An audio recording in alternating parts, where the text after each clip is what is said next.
भगवान श्री कृष्ण को नमस्कार करते हुए आप सभी का अनंत अकेडमी ऑफ मैथमेटिक्स में स्वागत है। मैं योगेश्वर दयाल आज आपको वो इंटरेस्टिंग बातें बताने जा रहा हूँ जिससे आप अपना बोर्ड के एग्जाम्स में स्कोर हाई कर सकते हैं। हमारे पास मुश्किल से अब 1.5 मंथ बचा है और इस कम से कम समय में हमें ज़्यादा से ज़्यादा तैयारी करनी है। तो आपको कुछ बातों का ध्यान रखना है अगर आपको मैथमेटिक्स में अच्छा स्कोर करना है। तो सबसे पहली बात, जब तक आपकी एनसीईआरटी का एक एक क्वेश्चन ऑन टिप्स ना हो जाए, हर एक क्वेश्चन आपको ना आ जाए, तब तक आप कुछ और ना पढ़ें।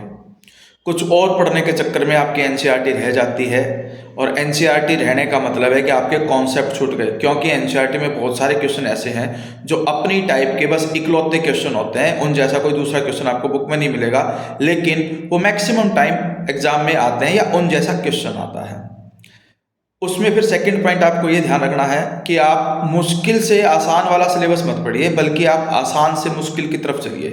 क्योंकि जब हम मुश्किल को उठा लेते हैं तो टाइम सारा उसी में निकल जाता है और कुछ हमारा कॉन्फिडेंस हिल जाता है।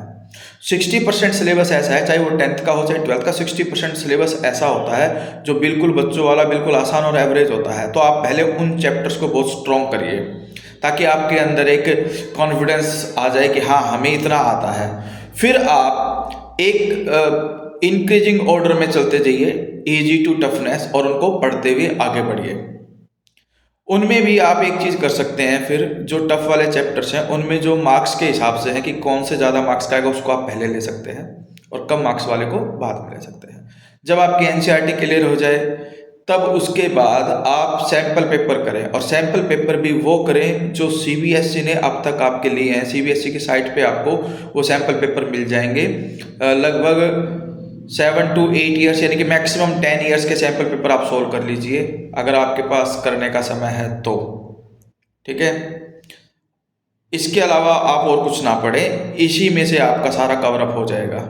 और आप अगर एक्स्ट्रा आप तैयारी करें किसी कोचिंग वगैरह के लिए या आईआईटी वगैरह के लिए तो बात अलग है, तब आपको भाई इनसे बाहर निकल करके और भी कुछ पढ़ना पड़ेगा। लेकिन बोर्ड के लिए आप एनसीईआरटी ऑन टिप्स हो जाए तो उसके बाद 10 ईयर्स के सैम्पल पेपर सोल्व कर लो, आपका स्कोर 100% हाई जाएगा। जहां आप स्टैंड करते हैं उससे अच्छा आपका रिजल्ट आएगा।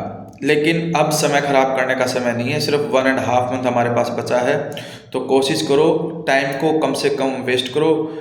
कम से कम टाइम में ज़्यादा से ज़्यादा सिलेबस कैसे कवर किया जाए ये माइंड में रखते हुए आप तैयारी करोगे तो आपका जो स्कोर है वो 100% अच्छा होगा।